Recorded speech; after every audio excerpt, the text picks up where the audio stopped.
আমাদের মাসির ছেলেদের দেখা অবস্থা, মাসির ছেলে সব।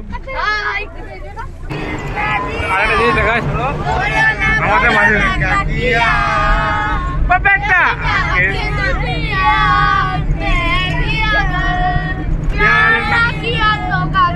রাস্তায় সামনে যাওয়া যাচ্ছে, ওটা দিয়েই যাওয়া যায় শিলালিপি দেখার জন্য। যে পুরো সাইডে 3 নম্বর পাহাড় সাইডে জায়গা আছে, ওই সাইড দিয়ে উঠতে হয়। আবার এই দিক দিয়ে উঠতে গেলে সময়টা অনেকটা বেশি লেগে যাবে, কারণ প্রথম সিঁড়ি পাহাড়ে নামতে হবে, চাপতে হবে, তারপর একটা মাঝে উপত্যকার মধ্যে সমতল জায়গায় উঠতে আবার সে একদম টপে থেকে গিয়ে আবার 3 নম্বর পাহাড়ে উঠতে হবে। সময়টা অনেকটা লেগে যাবে, যত সম্ভব চেষ্টা করছি। তো গাইস আমরা এন্ট্রি নিয়ে নিয়েছি আর আমাদের গাড়ি ঢুকছে। আর এই তো আমাদের সেকেন্ড গাড়ি, এটা আমাদের পিছনে আসছে। কারণ তো গাইস ফাইনালি আমরা নেমে গেছি, ওইটা আমাদের সেকেন্ড গাড়ি দেখতে পাচ্ছ। আর এই গাড়িতে ছিলাম আমরা, ছেলে মেয়েগুলো নামছে। হ্যালো গাইস, দেখতে পাচ্ছ ছেলে মেয়েগুলো লাইন দিয়ে দাঁড় করে নিয়েছি, এবার চলে যাচ্ছি পাহাড় উঠতে আমরা। এই তো হাই,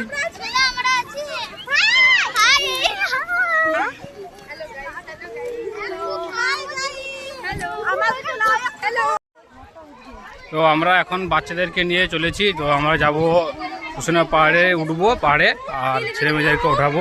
হয়তো পুরোটা ওঠাতে পারবো না, যতটা সম্ভব ওরা উঠতে পারবে ওদের সামর্থ্য অনুযায়ী, ঠিক ততটাই আমরা ওঠাবো।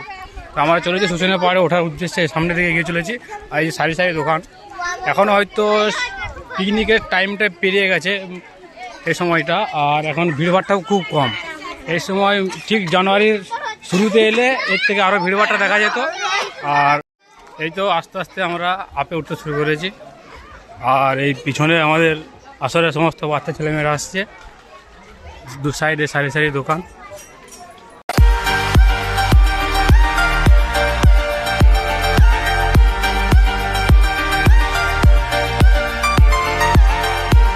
এখানে আসতেই সে পাহাড়ের সামনে পাদদেশে দেখতে পাচ্ছে বিভিন্ন মন্দির, বিভিন্ন দেবদেবীর মূর্তি এখানে বসানো আছে। আর এইখানে দেখতে পাচ্ছ আমাদের স্বয়ং দেবাদিদেব ভোলে বাবাজির মূর্তি এখানে রয়েছে। আর এখানে আছে কালীবাড়ি, কালী মন্দির। আর এই তো হচ্ছে ধারা, বাঘের মুখ থেকে যেটা বলে জল পড়ছে, এইটা হচ্ছে সেই ধারা। কন্টিনিউয়াসলি জল এখানে বেরিয়ে যায়, মানে পড়ে। তো আমাদের সোনারগাড়ি ভাই বোনদেরকে নিয়ে আমরা চলে এসেছি। এই তো পুরো গ্যাদারিং এদের, তাছাড়া পুরো ফাঁকা সুসনা পাহাড়ের চত্বর। আর এটা হচ্ছে ধারা, এখান থেকে কন্টিনিউয়াসলি জল এভাবেই বের হয়ে থাকে। কিন্তু এর যে উৎস কোথায় সেটা এখনও পর্যন্ত কেউ জানে না। যদিও বা যারা জানে বা যারা জানতেন তারা বর্তমানে পৃথিবীতে হয়তো বেঁচে নেই, তারা চলে গেছেন পরে। হচ্ছে পাহাড়ের শুরু, এক ধাপ থেকে শুরু, এখান থেকে আমাদেরকে উপরে উঠতে হবে কন্টিনিউয়াসলি পাহাড়। এরপর থেকে মোটামুটি প্রায় 1-1.5 কিলোমিটারের মতো আছে পাহাড়ের উঁচু। হাত পকড়া, এই হচ্ছে পাহাড় শুরু। বিভিন্ন অভিভাবকেরা, আর এই যে ভঙ্গুর রাস্তা, উঁচু নিচু খাড়ার পথ। চাপার সময়, পাহাড়ে ওঠার সময় আমরা খুব হয়তো মজা করে উঠে যাব, কিন্তু পাহাড় থেকে নামার সময়টাই কষ্ট। তো এই তো আমাদের বাচ্চাগুলো এখন এইটুকু উঠে বলছে হেঁপে গেছি।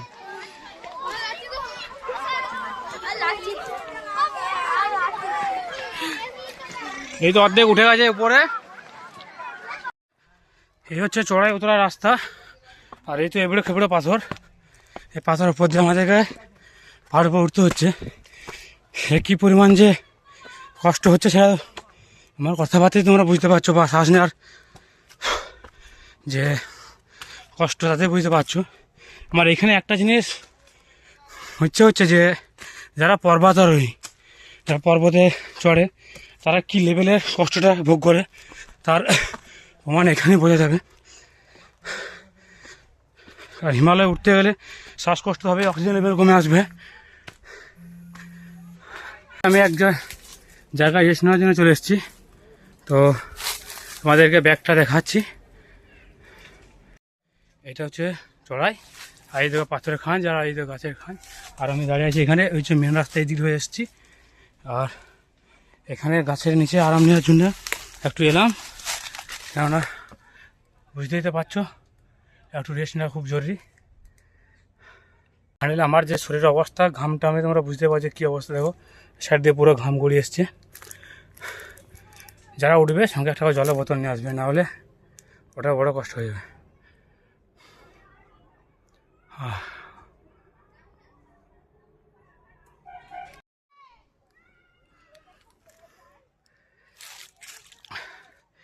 এই মুহূর্তে আমি শুশুনিয়া পাহাড়ে অ্যাকচুয়ালি টপে দাঁড়িয়ে আছি। তো দেখো দেখতে পাচ্ছি ওই সেকেন্ড, এটা সরি এটা ফার্স্ট, এটা সেকেন্ড, আর ওই সাইডে আছে থার্ড, 3 নম্বর পাহাড়। গাইজ আমি অ্যাকচুয়ালি সেইখানে শুশুনিয়া পাহাড়ের লাস্ট অর্থাৎ টপে দাঁড়িয়ে আছি। তো ওই দেখতে পাচ্ছি এটা ফার্স্ট পাহাড় দেখতে পাওয়া যাচ্ছে, আর এই তো আমার পিছনে এটা সেকেন্ড, আর সামান্য বাকি আছে, এটা দেখা যাবে না। ফাইনালি তোমরা দেখতে পাচ্ছ আমার অবস্থা ঘেমে নিয়ে একাকার, আর পা আছে পুরো মাথার মতো টলছে, যেন 10 দিন ধরে টানা মদ খেয়ে আমি চলে এসেছি। দেখো গাইস, এটা হচ্ছে ভিউ, দেখা যাক আমার ক্যামেরা। এই হচ্ছে নিচের জল ট্যাঙ্ক, তার দেখা যাচ্ছে নিচে ঘর বাড়ি, ঠিকমতো আসছে না ঝুমি। এটা হচ্ছে ফাইনালি এটা সেকেন্ড টপ আমরা চলে এসেছি। আর এই তো হচ্ছে আমাদের ভগবান বিষ্ণু, অর্থাৎ বিষ্ণুর অবতার শ্রীকৃষ্ণ মূর্তি, এখানে শেষ। এরপর আছে ওই সাইডটা থার্ড পাহাড়, মানে তৃতীয় পাহাড়টা ওইদিকে আছে, এবং রাজা চন্দ্রবর্মার যে লিখিত শিলালিপি ওই তৃতীয় পাহাড়েই বর্তমান আছে। দেখো বিশ্বাস না হলে দেখো না, ফাইনালি আমরা চলে এসেছি। আর এই তো আমার পিছনে আছে শ্রীকৃষ্ণ মূর্তি, আর বিভিন্ন এবং এই যে এইখানে এসছে, এবং প্রেমিক যুগলরা এদের নিজেদের প্রেম যাতে সাকসেসফুল হয় সেই জন্য তারা গাছে, আমাদের হিন্দু রীতি অনুযায়ী তাদের মনস্কামনা পূরণ যাতে হয় সেই জন্য তারা গাছে দিল, বোতল, জুতো তাদের জোড়ায় জোড়ায় বেঁধে দিয়ে গেছে। জানে না এর ফল সত্যি কি হয় কি না হয় আমার জানা নেই, কারণ যেহেতু আমি আজ পর্যন্ত কারোর জন্য বাঁধিনি, বাঁধার সৌভাগ্য আমার হয়নি। এই তো তোমরা দেখতে পাচ্ছ এখানে ভগবান বিষ্ণুর পদযুগল এখানে আঁকা হয়েছে, এক পায়ে পদ্ম এবং এক পায়ে শঙ্খ, তো সাইডে আমাদের স্বস্তিক চিহ্ন আঁকা হয়েছে। এবং যাদের বাপতি সম্পত্তি বলে মনে করছে তাদের নামগুলো এখানে লেখা আছে, অনিমেষ, বলরাম, অপূর্ব। 2025 সালে এরা এসেছিল, বিশ্বজিৎ, অপূর্ব, সমস্ত বাপতি সম্পত্তি মনে করছে শুশুনিয়া পাহাড়টাকে তারা। গাইজ অনেকে 2 নম্বর থেকে আর 3 নম্বরে ওঠার বা পাহাড়ে আসার খুঁজে পায় না, মানে রাস্তা অনেকে হারিয়ে ফেলে। তা ফাইনালি আমি একটা রাস্তা পেয়ে, জানি না এটা 3 নম্বরে যাওয়ার রাস্তা কিনা, তো আমি নামতে শুরু করে দিয়েছি 3 নম্বরে। দেখা যাক কতদূর কি পৌঁছতে পারি। রাজা চন্দ্রবর্মার শিলালিপিটা আমি এইভাবে যেতে পারি কিনা, খুঁজে পাই কিনা, কিন্তু শালবনী গ্রাম হয়ে 3 নম্বর পাহাড়ে উঠলে সেই শিলালিপি সহজেই পাওয়া যায়, কিন্তু এধার থেকে যাবে কিনা জানি না। দেখা যাক কতদূর আমি যেতে পারি। একটা রুট ধরে চলে এসেছি, এবার জানি না এটা কোথায় গিয়ে মিলেছি। আমরা একটা গভীর জঙ্গলের মধ্যে চলে এসেছি এই মুহূর্তে। আমরা দেখো এই কয়েকজন সাথে একটা মেয়ে চলে এসছে, কি অসীম সাহস তার। চলেছি জঙ্গলের মধ্যে দিয়ে, রাস্তা মোটামুটি এদিকে ক্লিয়ার আছে, পায়ে হাঁটা রাস্তা এদিকে রয়েছে। জানি না এই রাস্তা কারা বানিয়েছে এত পাহাড়ে গভীরে উঠে গিয়ে, একটার পর একটা। সিরিয়াসলি গাইস, এখানে যে বুনো জন্তু আছে তার প্রমাণ আমি পেয়ে গেলাম। এখানে তোমাদের দেখাচ্ছি, দেখো এই তো এটা হচ্ছে অ্যাকচুয়ালি শিয়ালের পায়খানা।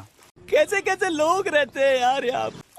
দেখতে পাচ্ছি এখানে বুনো জন্তু আছে, তার একটু সাবধানে আমাদের পা ফেলতে হবে।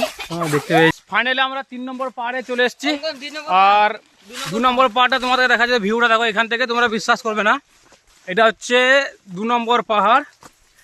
আর আমি একটা পাত্র বোঝে, এটা হচ্ছে 2 নম্বর। ফাইনালি আমরা 3 নম্বর, আর ওই সাইড আছে 1 নম্বর। হয়তো আমরা আবেগে বেশি চলে এসেছি, আর পিছনে যে আমাদেরকে কি হবে তার নাই ঠিক। তো গাইস ফাইনালি এখানে যাওয়ার আমাদের নির্দেশ দিয়েছে গো বলে, অর্থাৎ এই রাস্তায় গেলে শিলালিপি দেখতে আমরা দেখতে পাবো।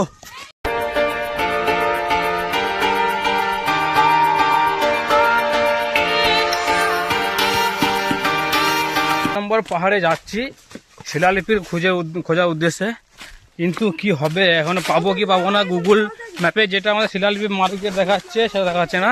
আর আমরা এই তো চলেছি, আরে গাইস, ফাইনালি আমার আসরের ভাই বোন ভাইরা আর পিছনে আরও কয়েকজন আছে, ওরা আসছে। ফাইনালি আমরা শিলালিপির কাছে চলে এসেছি। 1 নম্বর পাহাড় ক্রস, 2 নম্বর ক্রস, ফাইনালি 3 নম্বর ক্রস করে আমরা শিলালিপির ঠিক মাথার উপরটায়। আমরা যে জায়গায় দাঁড়িয়ে আছি ঠিক তার নিচটাতে শিলালিপি, কারণ আমি বুঝতে পারতাম না নিচে আমাদের কয়েকটা পর্যটক বা টুরিস্ট বন্ধু এদিকে তাদের যেতে আমি দেখলাম নিচটাতে, তারা ঠিকই নিচটাতে রয়েছে, আমি ঠিক দাঁড়িয়ে তার নিচটাতে তারা রয়েছে। ফাইনালি হয়তো আমার ড্রিম আজ সাকসেসফুল হতে পারে বা হতে চলে এসছি আমরা। তো গাইস, এরা এক একটা বিচ্ছু মাল, কি আর বলবো, বলার কিছু নাই। এরা যে হার্ডলি কষ্ট, এরা নিজেদের জোশে চলে এসছে। এরা যা জল ছিল জল টোটালি ফুরিয়ে দিয়েছে। 5 বোতল জল কিনলাম, তার মধ্যে লাস্ট বোতল সামান্য পড়ে আছে। এটা আমি খাবো না এরা খাবে, ডিসাইড করুক কী করবো, কাউকে দেবো না। এটা ফাইনালি এবার ওঠাটা কী করবো।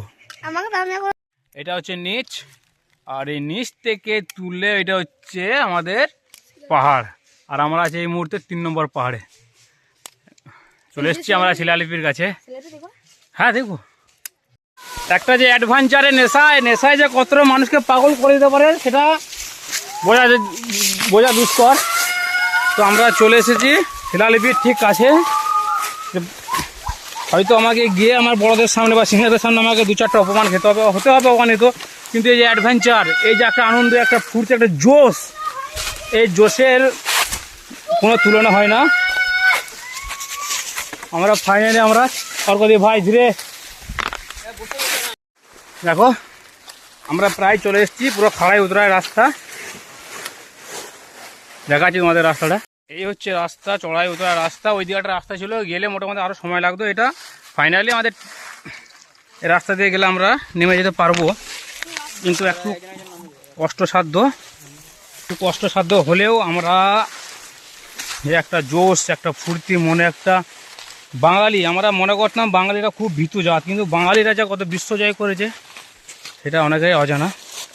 তা বিভূতিভূষণ বন্দ্যোপাধ্যায়ের বিভিন্ন গল্প যে আমরা পড়ি বা জানি, তারা আমরা বুঝতে পারবো বাঙালিরা কত একটা দুর্ধর্ষ জাতি ছিল। ধীরে সুস্থ নামতে হবে আমাদেরকে, এইদিকে তাড়াহুড়ো করলেই বিপদ ঘটে যেতে পারে। এক সময় বাঙালিরা যে কত দুর্ধর্ষক জাতি ছিল তার প্রমাণ এখানেই পাওয়া যাবে, কেননা এত উঁচুতে এই শিলালিপিটাকে বাঁচানোর জন্য রাজা চন্দ্রবর্মা এবং তার সৈন্য সামন্ত এবং তার আশেপাশে পার্শ্বচররা এই শিলালিপিটাকে, এবং এত বছরের পুরনো তার প্রমাণ হিসাবে এখানে রেখে গেছে শিলালিপি। কেননা সেই সময় বখতিয়ার খিলজি বা তারপরের সময় তারা যে জানতে পারতো শিলালিপি সম্বন্ধে, তারা এটাকে ধ্বংস করে দিত এবং যে বাঙালি বা বাংলার একটা শিল্প হতো বা তার প্রমাণ, সেটাকে তারা নষ্ট করে দেওয়ার চেষ্টা করতো। তো বন্ধুগণ, ফাইনালি আমি উঠছি শিলালিপির সামনেটাতে। খুব একটা যে এটা বলা ভুল হবে, ফাইনালি আমরা চলে এসেছি। অনেকে উঠছে এবং অনেকে নামছে এখানটায়, তো সাবধান অবলম্বন করে নামতে হবে, নাহলে কোনোরকম দুর্ঘটনা ঘটে যেতে পারে। ফাইনালি আমার ভাইয়েরা এবং আমি চলে এসেছি রাজা চন্দ্রবর্মার লিখিত শিলালিপি, প্রায় আজ থেকে 5000 বছর আগেকার শিলালিপি। এটা না থাকলে আমরা জানতেও পারতাম না যে পুষ্করনা রাজা চন্দ্রবর্মার রাজধানী ছিল। পুষ্করনা বর্ধমানের আমাদের যে পখন্না নামে পরিচিত একটা গ্রাম, বর্ধমান গ্রাম, সেই পখন্না গ্রামটি আমাদের আগেকার যুগের পুষ্করনা। এই হচ্ছে রাজা চন্দ্রবর্মার শিলালিপি। এখানকার সরকার বা এখানকার গ্রামীণ মানুষজন এটাকে সংরক্ষণ করে রেখেছে। এই শিলালিপি যদি এখানে না থাকতো তো আমরা জানতেও পারতাম না যে এর ঐতিহ্য কতটা বা এর মাহাত্ম্য কতটা। ফাইনালি তোমরা দেখতে পাচ্ছ, এটা হচ্ছে রাজা চন্দ্রবর্মার শিলালিপি, এবং তার এখানে যে ছিল তার পূর্বপুরুষের নামও এখানে লেখা আছে, এবং তার রাজধানী ছিল পুষ্করনা, সেটাও লেখা আছে। আর এই যে অশোক চক্র বা দেখতে পাচ্ছ, এটা একটা চক্র, এটা তিনি যে বিষ্ণুর উপাসক ছিলেন, এটা হচ্ছে তার প্রমাণ। শিলালিপি দেখতে পাচ্ছ তোমরা, এটা দেখতে পাচ্ছ, এটা টোটালি গার্ড করা। কেন গার্ড করা? তার কারণ হচ্ছে এটা যাতে এখানকার কোনো মানুষ বা এখানকার কোনো কেউ এটা নষ্ট করতে না পারে, একটা অতীত স্মৃতি যাতে এটাকে নষ্ট করতে না পারে, তার জন্য এটা করা হয়েছে। আর এই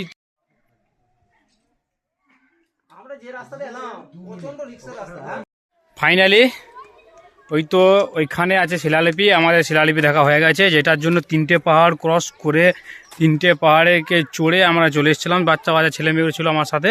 ফাইনালি আমিও চলে এসেছি এবং দেখা হয়ে গেছে। এরপর